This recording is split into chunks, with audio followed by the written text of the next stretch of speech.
साहब, मुझे जाने दीजिए, मैंने कुछ गलत नहीं किया।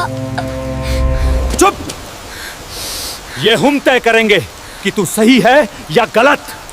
तेज बारिश हो रही थी। शाम के 4 बज चुके थे। 10 साल का राजू भीगा हुआ स्टेशन पर खड़ा होकर चिल्ला रहा था, चाय, गरम चाय। वह पूरी आवाज से पुकार रहा था। यात्री आते जाते रहे, कोई उसे देखता ही नहीं था। किसी को इस बात से फर्क नहीं पड़ता था कि यह बच्चा अपनी बीमार मां सीमा की दवाइयों के लिए चाय बेच रहा है। स्टेशन के एक कोने में 3 पुलिस वाले बारिश से बचने के लिए खड़े थे। मुख्य सिपाही राकेश यादव और उसके साथी मोहन सिंह और मनोज शर्मा। देखो, छोटा सा बच्चा चाय बेच रहा है, राकेश ने कहा। अरे ओ बच्चे, इधर आ। राजू की आंखों में उम्मीद चमक उठी, शायद कोई चाय खरीदेगा। वह दौड़कर पहुंचा। साहब, क्या लेंगे? जवाब में इशारा हुआ। मोहन ने पूरी केतली उठा ली। तीनों ने आराम से चाय पी। राजू चुपचाप देखता रहा। फिर उसने हिम्मत करके पूछा, साहब, पैसे? तीनों जोर से हंस पड़े। हम पुलिस हैं, हमसे पैसे मांग रहा है? साहब, मेरी मां बहुत बीमार है, दवाई के लिए पैसे चाहिए। राकेश का चेहरा तमतमा उठा। अब भी बक रहा है? चल भाग यहां से। साहब, आधे पैसे ही दे दीजिए। बस इतना कहना था कि राकेश ने उसकी छाती पर लात मार दी। राजू जमीन पर गिर पड़ा। मोहन ने उसके कान पर थप्पड़ मारा। फिर दिखा तो जेल में डाल दूंगा। पास खड़े एक चाय वाले ने हिम्मत करके कहा, साहब, बच्चा है, इसके पैसे दे दीजिए। उसकी भी पिटाई हो गई। हिम्मत कैसे हुई बोलने की? इसे पकड़ो, जेल में डाल दो। तू भी जेल जाना चाहता है या भागेगा? डर से राजू रोता हुआ वहां से भाग गया। लेकिन उन पुलिस वालों को क्या पता था, जिस बच्चे को उन्होंने बेरहमी से पीटा वह कोई आम बच्चा नहीं था। वह जिले के सीनियर जज सुनील मेहता का खोया हुआ बेटा था। 8 साल पहले, जब राजू सिर्फ 2 साल का था, वह एक मेले में अपने पिता से बिछड़ गया था। उस दिन से जज मेहता ने हर जगह उसे ढूंढा, लेकिन बेटा नहीं मिला। जिस औरत को राजू मां कहता था, वह उसकी जन्म देने वाली मां नहीं थी। 8 साल पहले रविवार का दिन था। जज सुनील मेहता अपने 2 साल के बेटे राजू को लेकर शहर के बाहर लगे वार्षिक मेले में गए थे। रंग बिरंगी दुकानों, खिलौनों और मिठाइयों से भरा मेला था। राजू हर चीज देखकर खुश हो रहा था। जज एक खिलौने की दुकान पर रुके। बस कुछ ही पल, और वही पल उनकी जिंदगी का सबसे लंबा इंतजार बन गया। उधर मेले की दूसरी ओर एक गुब्बारे वाला खड़ा था। लाल, नीले, पीले गुब्बारे हवा में ऐसे लहरा रहे थे मानो किसी को बुला रहे हों। 2 साल के राजू को लगा जैसे वे उसी से बातें कर रहे हों।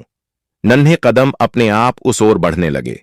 बच्चे को क्या पता था कि हर कदम उसे अपने पापा से और दूर ले जा रहा है। उधर सुनील मेहता अब भी खिलौनों में खोए थे। उन्हें लगा बच्चा पास ही होगा। बेटा, ये कार कैसी है? उन्होंने पीछे मुड़कर पूछा। उन्हें लगा शायद बच्चा दुकान के किसी कोने में छुप गया होगा। राजू, बेटा, कहां हो? वह एक दुकान से दूसरी दुकान भागने लगे। क्या आपने नीली शर्ट में 2 साल का बच्चा देखा है? मेले के अधिकारियों को खबर दी गई। पुलिस को फोन किया गया। घोषणाएं हुईं, लेकिन बच्चा नहीं मिला। उधर नन्हा राजू गुब्बारे वाले के पास जा पहुंचा था। गुब्बारे वाला एक बूढ़ा आदमी था। उसने देखा कि छोटा सा बच्चा अकेला खड़ा है, आंखों से आंसू बह रहे हैं। बेटा, तुम्हारे पापा कहां हैं? उसने प्यार से पूछा। राजू बोल नहीं सकता था। बूढ़ा आदमी समझ नहीं पा रहा था कि क्या करे। तभी पास में चाय की छोटी सी दुकान चलाने वाली औरत ने यह दृश्य देख लिया।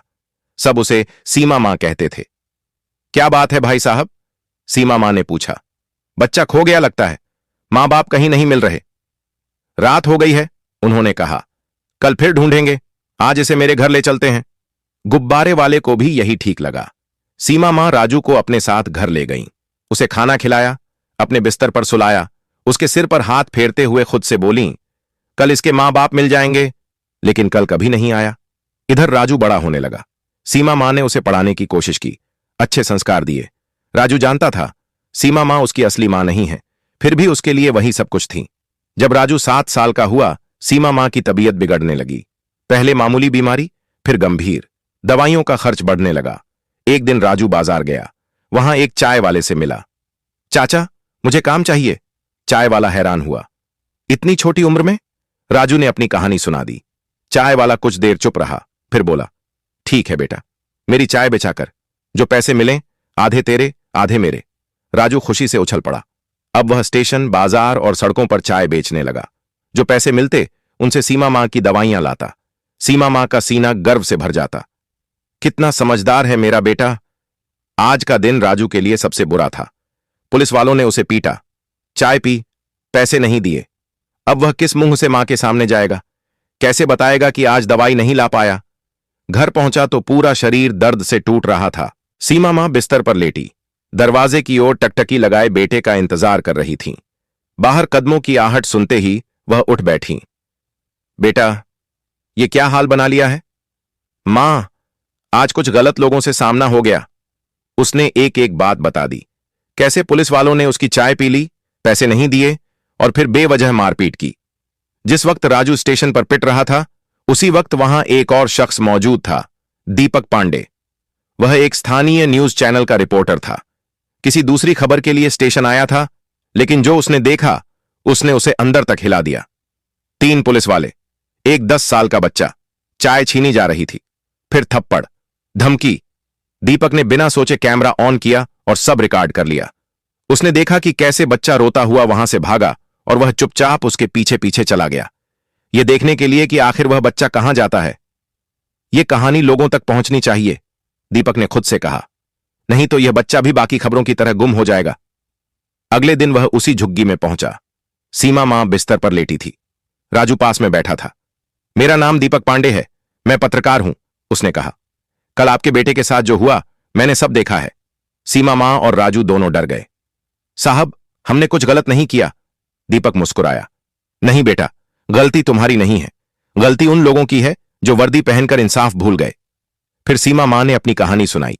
कैसे 8 साल पहले उसे यह बच्चा मेले में मिला था, कैसे उसने उसे अपनी गोद में लिया और मां बन गई। दीपक समझ गया, यह सिर्फ एक घटना नहीं, एक बहुत बड़ी सच्चाई है। उस रात दीपक ने पूरी रिपोर्ट तैयार की, वीडियो एडिट किया। शीर्षक उसने लिखा, 10 साल का राजू बीमार मां की दवाई के लिए चाय बेचता है। पुलिस ने चाय ली, पैसे नहीं दिए और बेरहमी से पीटा। वीडियो सोशल मीडिया पर डाल दिया गया, फेसबुक, ट्विटर, इंस्टाग्राम, यूट्यूब, हर जगह। 2 घंटे के अंदर वीडियो ट्रेंड करने लगा। मीडिया चैनल जाग गए। हर बड़े न्यूज चैनल पर यही खबर, मासूम बच्चे के साथ अमानवीयता। उधर राकेश यादव, मोहन सिंह और मनोज शर्मा की नींद उड़ चुकी थी। उन्हें समझ आ गया था, अब मामला हाथ से निकल चुका है। विदेशी अखबारों तक में छपने लगी, इंडियन पुलिस ब्रुटैलिटी ऑन 10 वर्ष का बाल। उसी रात हजारों किलोमीटर दूर जज सुनील मेहता एक अंतर्राष्ट्रीय न्यायिक सम्मेलन में शामिल थे। स्टाफ ने उन्हें वीडियो दिखाया। पहले तो उन्होंने गुस्से से कहा, यह कैसी बर्बरता है, एक बच्चे के साथ ऐसा व्यवहार। लेकिन जैसे जैसे वीडियो आगे बढ़ा, स्क्रीन पर सीमा मां कह रही थी, यह मेरा बेटा नहीं है, यह तो मुझे मेले में मिला था। उन्होंने बिना एक पल गंवाए अपनी टीम को फोन मिलाया। मुझे अभी इसी वक्त उस बच्चे और उसकी मां तक पहुंचना है। जो भी मदद चाहिए तुरंत करो। क्योंकि अब उनके मन में एक उम्मीद से भरा सवाल जन्म ले चुका था, कहीं यह वही बच्चा तो नहीं जो 8 साल पहले उनसे बिछड़ गया था। अगली सुबह जज मेहता की टीम सीधे राजू के घर पहुंची। मैं सोनू शर्मा हूं, उसने कहा। जज सुनील मेहता की टीम से आया हूं, हमें आपकी घटना के बारे में पता चला है। यह सुनते ही सीमा मां और राजू दोनों घबरा गए। साहब, हमने कुछ गलत नहीं किया, राजू डरते डरते बोला। सोनू ने तुरंत उसे भरोसा दिलाया, नहीं बेटा, गलती तुम्हारी नहीं है, गलती उन लोगों की है जो वर्दी पहनकर इंसाफ भूल गए। फिर उसने कहा, जज साहब बहुत नाराज हैं, उन्होंने साफ आदेश दिया है, आपकी पूरी मदद की जाएगी। सोनू की नजर सीमा मां पर गई। वह बहुत कमजोर लग रही थी, सांस भी ठीक से नहीं ले पा रही थी। उसने तुरंत जज मेहता को फोन किया। सर, मां की हालत गंभीर है। फोन के उस तरफ से बिना देर किए जवाब आया, उन्हें तुरंत शहर के सबसे बड़े अस्पताल ले जाओ। सोनू ने सीमा मां से कहा, आंटी जी, आपको अभी अस्पताल जाना होगा। कुछ ही देर में एम्बुलेंस आ गई। सीमा मां को शहर के सबसे बड़े निजी अस्पताल में भर्ती कराया गया। पूरे चेकअप के बाद डॉक्टरों ने बताया, मरीज की हालत नाजुक है, तुरंत इलाज शुरू करना होगा। बिना किसी देरी के इलाज शुरू हुआ। उसी दौरान जज सुनील मेहता का एक और आदेश आया, उन तीनों पुलिस वालों पर तुरंत कार्रवाई होनी चाहिए। और कुछ ही घंटों में राकेश यादव, मोहन सिंह और मनोज शर्मा सस्पेंड कर दिए गए। सोनू शर्मा रोज अस्पताल आता, सीमा मां का हाल पूछता, दवाइयों की जानकारी लेता। जज साहब का कहना है, वह हर बार कहता कि आपको किसी चीज की कमी नहीं होनी चाहिए। इन्हीं मुलाकातों के दौरान सोनू ने सीमा मां से राजू के बारे में और पूछा। आंटी जी, यह बच्चा आपको कैसे मिला था? सीमा मां की आंखें नम हो गईं। उन्होंने 8 साल पुरानी कहानी दोहरा दी। सोनू ने तुरंत जज मेहता को फोन किया। सर, यह बच्चा इस महिला का अपना नहीं है। 8 साल पहले मेले में मिला था। सोनू, उन्होंने कहा, तुरंत बच्चे की एक साफ तस्वीर भेजो और यह भी पता करो उसके शरीर पर कोई खास निशान है या नहीं। कुछ ही देर में राजू की तस्वीर उनके फोन पर थी। सोनू ने सीमा मां से पूछा, आंटी जी, क्या इसके शरीर पर कोई जन्म का निशान है? सीमा मां ने तुरंत कहा, हां बेटा, इसके दाहिने हाथ की हथेली में एक छोटा सा काला निशान है और माथे पर भी एक छोटा सा तिल। सोनू ने यह बात फोन पर दोहराई। उधर जज सुनील मेहता की आंखों से आंसू बह निकले। अब शक की कोई गुंजाइश नहीं बची थी। यह मेरा बेटा है, मेरा राजू। ये शब्द जज सुनील मेहता के मुंह से निकलते ही उनकी आंखों से आंसू बहने लगे। सोनू, मैं अभी निकल रहा हूं, उन्होंने कहा, किसी को कुछ मत बताना।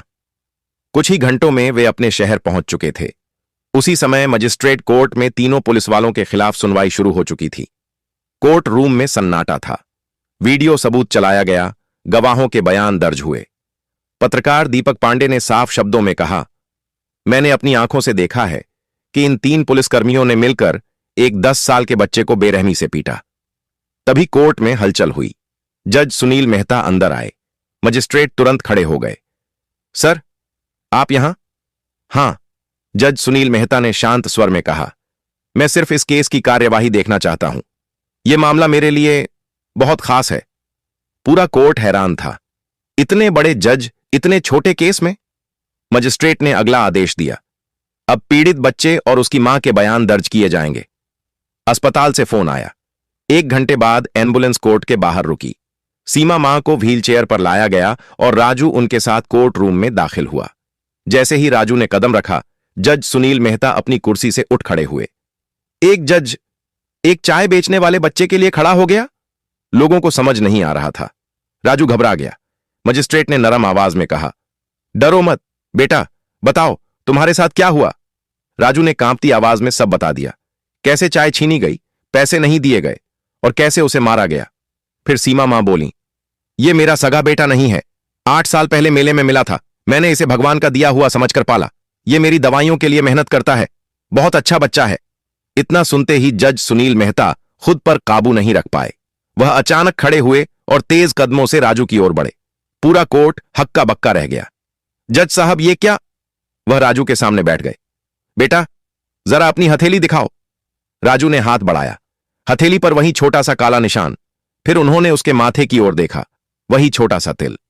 जज ने राजू को सीने से लगा लिया। बेटा, मैं तुम्हारा पापा हूं। 8 साल से तुम्हें ढूंढ रहा था। राजू भ्रम में था। लेकिन मेरे पापा तो, सीमा मां रोते हुए बोली, बेटा, यही तुम्हारे असली पापा हैं। मैंने तो बस तुझे पाला है। पूरा कोर्ट भावुक हो गया। जज सुनील मेहता ने सबको बताया, 8 साल पहले मेले में मेरा बेटा खो गया था। आज मुझे मिल गया। फिर वह सीमा मां के पैरों में झुक गए। आपने मेरे बेटे को अपनी जान से भी ज्यादा प्यार दिया। मैं आपका कर्ज कैसे चुकाऊं? सीमा मां सिसक पड़ी। बेटा ही मेरी जिंदगी है। जज साहब ने उनका हाथ थाम लिया। अब आप भी मेरी मां हैं। हम सब साथ रहेंगे। उधर तीनों पुलिस वालों के चेहरों की रंगत उड़ चुकी थी। अब उन्हें समझ आ चुका था, जिस बच्चे को उन्होंने पीटा था वह किसका बेटा है। मजिस्ट्रेट ने फैसला सुनाया। मुख्य आरोपी राकेश यादव को 7 वर्ष की कठोर कारावास की सजा दी जाती है। मोहन सिंह और मनोज शर्मा को 3-3 वर्ष की कठोर कारावास की सजा दी जाती है। अपने निर्णय में न्यायाधीश ने कहा, यह सिर्फ एक बच्चे के साथ अन्याय नहीं है, यह हमारे पूरे सिस्टम पर सवाल है। कानून की रक्षा करने वाले जब खुद कानून तोड़ें तो किसी भी सूरत में बर्दाश्त नहीं किया जा सकता। कभी कभी इंसाफ सिर्फ सजा नहीं देता, वह बिछड़े रिश्तों को भी लौटा देता है। दोस्तों, मिलते हैं अगली कहानी में।